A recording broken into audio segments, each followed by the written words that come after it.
हरे कृष्ण जय निताय जय राधेश्याम हरे कृष्ण जय निताय जय गौर जय निताय।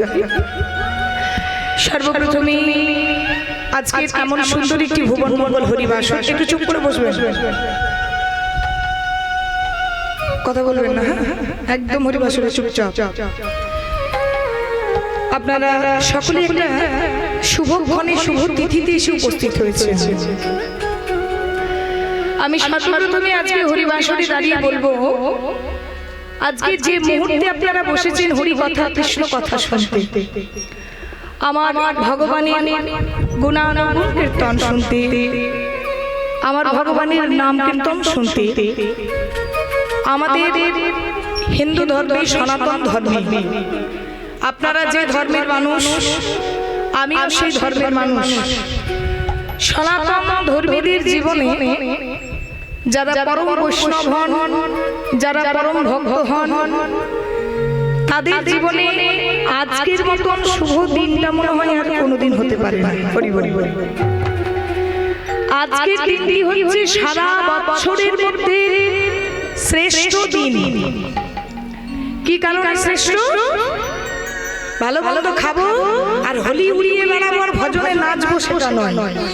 ভালো করে শোনো, আজকে আমাদের কলির ভগবান, যার মাটিতে বসে আছো, যার কৃপায় সুস্থ শরীরে বসে আছো, যার কৃপাতে অর্থ ইনকাম করছো, যার কৃপায় খেয়ে পরে বেঁচে আছো, সেই অবতারের অবতরী সর্বশ্রেষ্ঠ ভগবান নারায়ণ শ্রেষ্ঠ নয়, কৃষ্ণ শ্রেষ্ঠ নয়, রাম শ্রেষ্ঠ নয়, আমাদের কলির ভগবান শ্রীমান চৈতন্য মহাপ্রভু হলেন শ্রেষ্ঠ।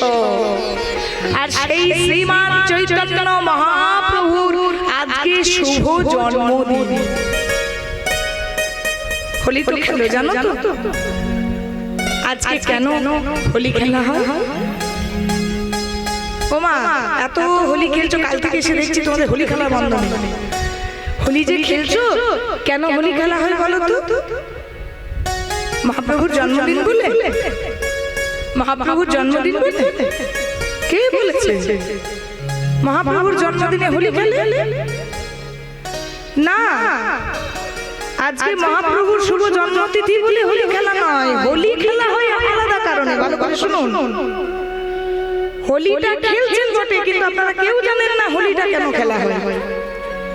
হোলি খেলার কারণটা আলাদা আর আজকে তিথিটা আলাদা, দুটো আবার মিশিয়ে দিচ্ছেন কেন? যে আজকে পূর্ণিমা বলে হোলি খেলতে আছে? না, তা নয়। আজকের দিনটি হচ্ছে আমাদের জীবনে হচ্ছে শুভ সর্বশ্রেষ্ঠ দিন। আমরা তো কীর্তন গাই, আমাদের জীবনে তো হবেই আজকের দিনটা শ্রেষ্ঠ, আপনাদের জীবনেও আজকের শ্রেষ্ঠ দিন। যারা যারা গলায় তুলসীর মালা নিয়েছেন, যারা কৃষ্ণ ভক্ত গৌর ভক্ত, তাদের জীবনে আজকের মতো শুভ দিন আর হতে পারে না। কারণ আমাদের কলির ভগবান পৃথিবীর মাটিতে নদিয়ার নবদ্বীপে অবতীর্ণ হয়েছিলেন। সতী ঠাকুরানীর ৮টি কন্যা সন্তান মারা গিয়েছিল। ভালো করে শুনুন ঘটনাটা। সতী ঠাকুরানীর ৮টা সন্তান, কন্যা সন্তান মারা গিয়েছিল। একবার ভাবুন তো, একটা মায়ের যদি ৮টা মেয়ে মারা যায়, বাচ্চা হওয়ার পর যদি সন্তান মারা যায়, সেই মাটার কত বড় বুকে পাথর চাপছে। অনেক মায়েরা আছে যাদের আমাদের সন্তান গর্ভে থাকাকালীন মিসক্যারেজ হয়ে যায়। আপনারা এটা বললে খুব পরিষ্কার বুঝবেন। অনেক সময় 3 মাস, 4 মাস, 8 মাস, 9 মাস পর্যন্ত গিয়ে বাচ্চা কিন্তু গর্ভের মধ্যেই পতন হয়ে যায়। ভগবান না করুন কারো হোক, কিন্তু যাদের হয়েছে মা, একমাত্র সেই মারা জানে সেই যন্ত্রণাটা কত বড় যন্ত্রণা। কারো সন্তান যদি গর্ভেই পতন হয়ে যায়, তিল তিল করে যে মা সন্তানটাকে একটা একটা ঘন্টা পেরোয়, একটা মায়ের যে কিভাবে গর্ভে সন্তান থাকলে পেরোয়, একমাত্র মারা অনুভব করতে পারে। এতগুলো নারী ছিঁড়ে যখন প্রসব ব্যথাটা উঠে সেই সময় যন্ত্রণাটা এমন ওঠে মনে হয় যেন মৃত্যুটা যদি সামনে আসে সেই মৃত্যুটাকে মেয়েরা কেড়ে নেবে। সিজারেশন যদি হয় অপারেশন হয় কিন্তু তাতেও কষ্ট আছে, তাতে সারা জীবন কষ্ট। যদিও ভগবান করে আমার জানতে হয়নি, 2 সন্তানের মা, সিজার কি জানতে হয়নি আমাকে, তবু কিন্তু আমি জানি যারা সিজারেশনে বাচ্চা হয় তাদেরও কষ্ট। যাদের নরমাল ডেলিভারি হয় মা, তাদের যন্ত্রণাটা যে কি চরম মুহূর্ত যন্ত্রণা সেটা কিন্তু মারা মনে রাখে না। মনে যদি রাখতো তাহলে দ্বিতীয় সন্তানের কথা কেউ ভাবতো না। মা সচি ঠাকুরানী নীলাম্বর চক্রবর্তীর মেয়ে, ভালো করে নামগুলো মনে রাখুন। ভগবান গৌরাঙ্গ মহাপ্রভুর মামা বাড়ির দাদুর নাম নীলাম্বর চক্রবর্তী। এদিকে জগন্নাথ মিশ্র আর সচি ঠাকুরানীর সন্তান আমার নিমাই মহাপ্রভু। উপেন্দ্র মিশ্রের ছেলে হচ্ছে জগন্নাথ মিশ্র। জগন্নাথ মিশ্রের সঙ্গে সচি ঠাকুরানীর বিবাহ হয়েছে। 8টি কন্যা সন্তান পরপর গর্ভের মধ্যে মারা গেছে, মারা গেছে গর্ভের মধ্যে মারা গেছে। তাহলে কত বড় বুকে পাথর। এত যন্ত্রণার পরও এক ছেলে হয় যার নাম হচ্ছে বিশ্বরূপ। আপনারা জানেন মহাপ্রভুর বড় দাদার নাম হচ্ছে বিশ্বরূপ। বিশ্বরূপ হয়ে গেল নয়নের মণি। এতগুলো সন্তান মারা যাওয়ার পর যখন একটা ছেলে হলো ঘরে, সে হয়ে গেল নয়নের মণি। কিন্তু ভগবানের কেমন খেলা দেখুন, সেই ছেলেও আবার সন্ন্যাস নিয়ে বেরিয়ে পড়ল। তাহলে সেই ছেলেটাকেও হারাতে হলো। অবশেষে একদিন হঠাৎ করে স্বপ্ন দেখলো। কি স্বপ্ন? স্বপ্ন দেখলো জগন্নাথ মিশ্র নিমাই প্রভুর বাবা, একটা জ্যোতি তার অন্তরে প্রবেশ করলো। ভালো করে বুঝবেন, যখন সন্তান হয় তখন সেই ভ্রূণটা আগে কিন্তু পুরুষের শরীরে আসে। পুরুষের শরীর থেকে নারীর গর্ভে যায়। পুরুষের শরীরে যদি না থাকে নারীর গর্ভে কিন্তু যেতে পারে না। এর জন্যও কিন্তু অনেকে মা হতে পারে না। ঠিক স্বপ্ন দেখলো এক জ্যোতি জগন্নাথ মিশ্রের অন্তরে প্রবেশ করলো। হঠাৎ চমকে বসলো, একটা আলো ভেতরে যেন প্রবেশ করে গেল। দেখবেন আমরা অনেকেই আছি মা, ঘরের মধ্যে হয়তো চুপচাপ বসে আছি, বসে থাকতে থাকতে মনে হচ্ছে কে যেন সাটাক করে পেরিয়ে গেল। অনুভব হয়? বসে আছি হয়তো আনমনে বসে আছি, যেন মনে হলো সামনে দিকে পেরিয়ে চলে গেল, কে যেন একটা ছায়া পেরিয়ে গেল। মনে হয় বাবা ওগুলো ভূত বলে না অনেকে, কে জানে বাবা ওদের ঘরে মনে হয় ভূত আছে। বসেছিলাম মনে হলো সাটাক করে পেরিয়ে চলে গেল। এগুলো ভূতের বাস। মনে রাখবেন সব সময় ভূত হয় না। যাদের ঘরে আমার ভগবানের সেবা হয় না, বুঝবেন, যাদের ঘরে সকাল সন্ধ্যে ঝগড়া হয়, যাদের ঘরে মারামারি হয়, সব ঘর সমান নয়, যাদের ঘরে ভগবানকে ধূপ সন্ধ্যে সকাল সন্ধ্যে দেওয়া হয় না, যাদের ঘরে গীতা পাঠ হয় না, ভাগবত রাখা থাকে না, গীতা রাখা থাকে না, যাদের ঘরে ছেলে মেয়েরা তুলসী তলায় একবার জল দেয় না, তুলসী মন্দিরে একবার প্রদীপ দেয় না, তাদের ঘরে হলো ভূত পারাপার করে। আর যাদের ঘরে বাবা সুস্থভাবে শান্তিভাবে, দেখুন অশান্তি সব ঘরেই আছে, এটা মানতে হবে। সংসারে জ্বালা যন্ত্রণা কষ্ট মারামারি রাগারাগি দুঃখ কষ্ট সবার মধ্যেই আছে, তবু তারও আবার বিভেদ আছে, তাই না? তারও আবার বিভেদ আছে। যাদের বাড়িতে ভগবানের সেবা হয়, গীতা পাঠ হয়, যাদের বাড়িতে ভক্ত সেবা হয়, যাদের বাড়িতে মানুষেরা কণ্ঠে তুলসীর মালা নেয়, তাদের বাড়িতে ভূত বাস করে না, পিশাচ বাস করে না। ভূত বলে জগতে কিছু নেই, পিশাচ আছে, এটা মানতে হবে। যারা অ্যাক্সিডেন্টে মরছে, যারা সুইসাইড করছে, তাদের দেহটা প্রেতাত্মা জনিতে চলে যায়। যেমন ধরুন আমি যদি নরমাল মারা যাই, আমি হয়তো বিড়ালও হতে পারি, কুকুরও হতে পারি, মানুষও হতে পারি, বাঘও হতে পারি, এসব হতে পারি, গাছও হতে পারি। ঠিক তেমন যারা সুইসাইড কেসে বা অ্যাক্সিডেন্ট কেসে মারা যায়, তাদের প্রেতাত্মা জনিতে জন্ম হয়। যতদিন না তাদের জন্মটা শেষ হচ্ছে ততদিন তারা ছায়ার মতন ঘুরে বেড়ায়। ভাগবতে বলছে কোথায় ঘুরে বেড়ায় জানেন? যে সব জায়গায় নোংরা থাকে, ধরুন কপ ফেলবেন, থুতু ফেলবেন ঘরের মধ্যে, আমি স্বাভাবিক কথা বলছি, নোংরা জমে থাকলো, এই যে দেখবেন ঘরের যে ছাঁচা, ছাঁচার মধ্যে জল ফেলবেন, নোংরা ফেলবেন, হাত ধোবেন, ওই ছাঁচায় ছাঁচায় একটু জলের আশায়, খাবারের আশায় প্রেতাত্মাগুলো ঘুরে বেড়ায়। আমরা কিন্তু দেখতে পাই না, সেটা ভূত নয়, সেটা একটা প্রেতাত্মা জনি, যে যার বাড়িতে দীর্ঘদিন তালাবদ্ধ হয়ে আছে, ধূপ সন্ধে পড়ে না, কেউ আসা যাওয়া করে না, সেসব ঘরে কিন্তু তাদের বাস হয়। এটা শাস্ত্রে বলছে, এটা আমি বলছি না। এই যে অনুভবগুলো, এই অনুভবগুলো পিশাচও হতে পারে, এই অনুভবগুলো কিন্তু আবার দেবতাও হতে পারে। তো এখানে তো ভূত পিশাচ নয় মা, এখানে হলো কি, এখানে স্বয়ং নারায়ণ জগন্নাথ মিশ্রের অন্তরে প্রবেশ করলো। কেন? চৈতন্য মহাপ্রভু এবার প্রকট হবেন। এতদিন পর শচী ঠাকুরানী গর্ভবতী হলেন, নিমাই প্রভু গর্ভের মধ্যে এলেন শচী ঠাকুরানী।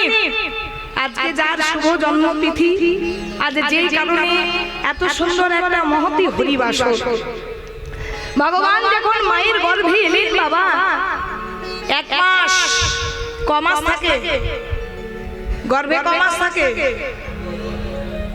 বলো 1 মাস, তারপর 2 মাস, 3 মাস, 4 মাস, 5 মাস, 6 মাস, 7 মাস, 8 মাস, তারপর 9 মাস। এত তাড়াতাড়ি 9 মাস হয়ে যাবে? এত সোজা? 9 মাস, তারপর 10 মাস। 10 মাসে ভগবান জন্মগ্রহণ করেছিলেন? বেড়েছিল কতদিন? বেড়েছিল কত বছর? বলুন, কে জানেন? বলুন বলুন। 1 বছর 1 মাস। দেখুন সঠিকটা কিন্তু কেউ বলতে পারলেন না, একদম। জয় নিতাই, জয় রাধেশ্যাম, হরে কৃষ্ণ। একদম ভালো করে শুনুন। 9 মাস, 10 মাস, 11 মাস, 12 মাস, 13 মাস, ভালো করে শুনবেন। কটায় জন্মগ্রহণ করেছিলেন মহাপ্রভু? সকাল 8টা, 9টা, 10টা, তারপর বলে যান 11টা। আরে বলুন, 11টার পর কটা হয়? 12টা, তারপর 13টা, 1টা, এটা ঘড়ির নিয়ম চলছে, 2টো, 3টে, 4টে, তারপর এত তাড়াতাড়ি আবার 5টা হয়? ভগবান আসবে এত তাড়াতাড়ি চলে আসবে? এত সোজা ভগবান আসে? এত সহজে আমার ভগবান আসছেন তখন 4টে বাজতে বাকি আছে না? দেরি আছে নাকি? হবে 4টে, 4:30, তারপর 5টা। এত তাড়াতাড়ি 5টা হয়ে যায় নাকি? ভগবান এত সহজে আসে না। 4:55, তারপর আবার 5টা। এত তাড়াতাড়ি হয়ে গেল? 4:55, 59 সেকেন্ড। ভগবান এলেন তখন, ঢং ঢং ঢং করে 3টে ঘন্টা বাজবে। ভগবান আমার প্রকট হলেন। আজান লম্বিতা ভুজা,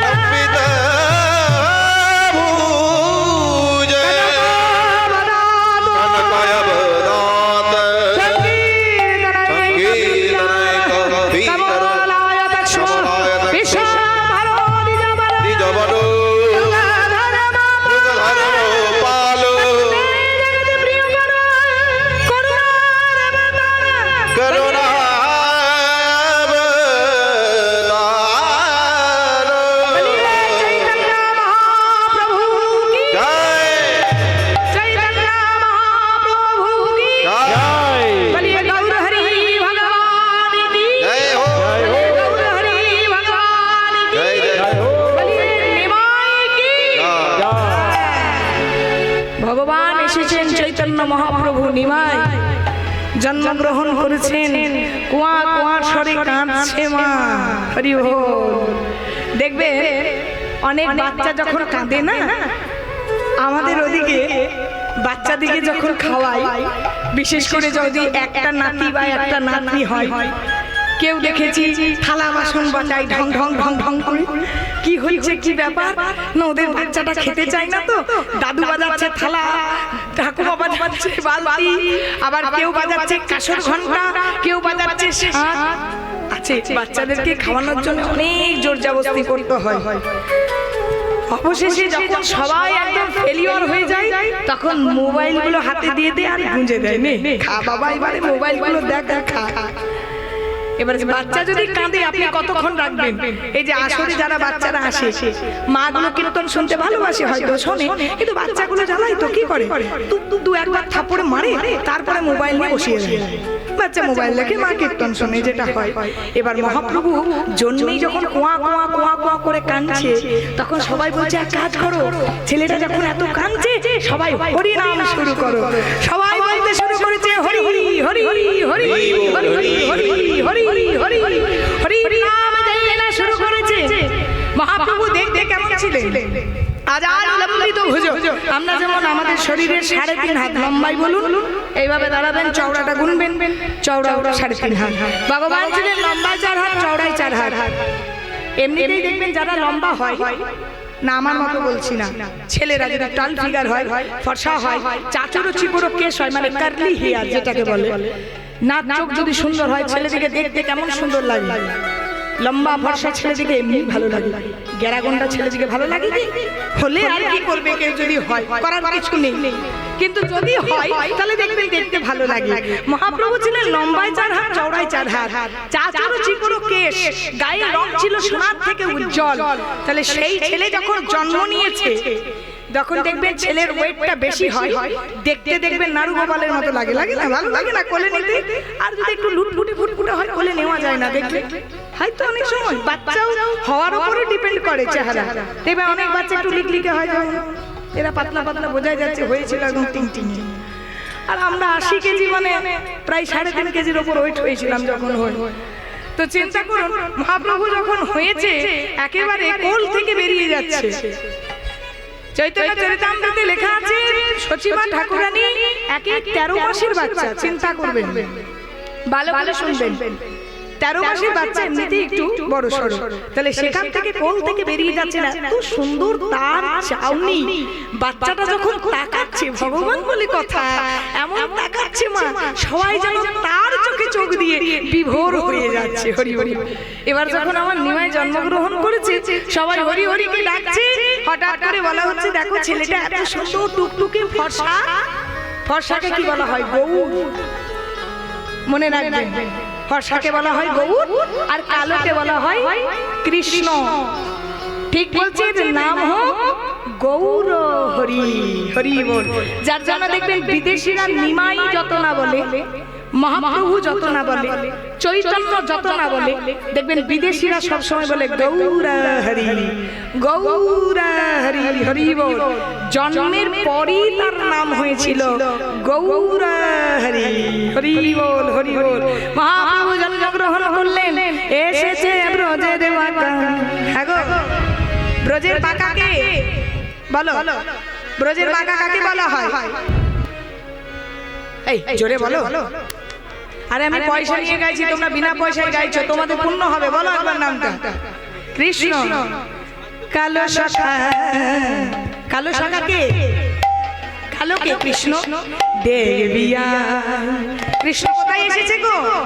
আমরা কত ভাগ্যবান যে রাধা কৃষ্ণ বৃন্দাবনে আছে। সেই রাধা কৃষ্ণ এসেছে সোনার নদিয়া। হরি বল।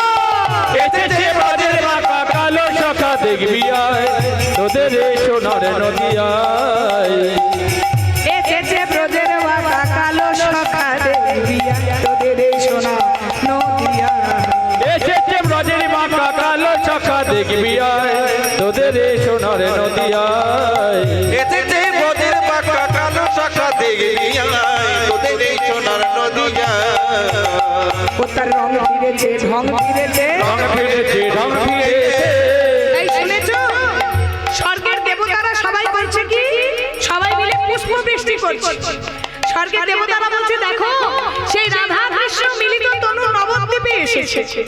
এই জন্য বলছি মা, আজকে ভালো করে জানলে আরো ভালো করে জানবে। এই আজকের দিনটা অন্তত সবাই মিলে চেষ্টা করবে আমার ভগবানকে যাতে দেওয়া যায়, ভগবানের উদ্দেশ্যে কিছু করা যায়। কারণ আজকে ভগবানের হ্যাপি বার্থডে।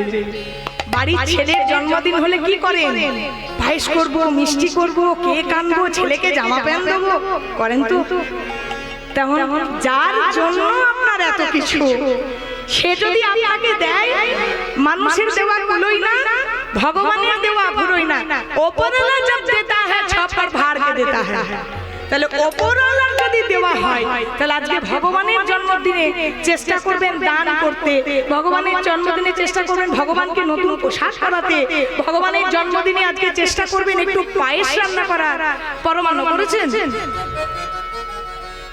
করেছেন কেউ? কই আমরা পেলাম কোথায়?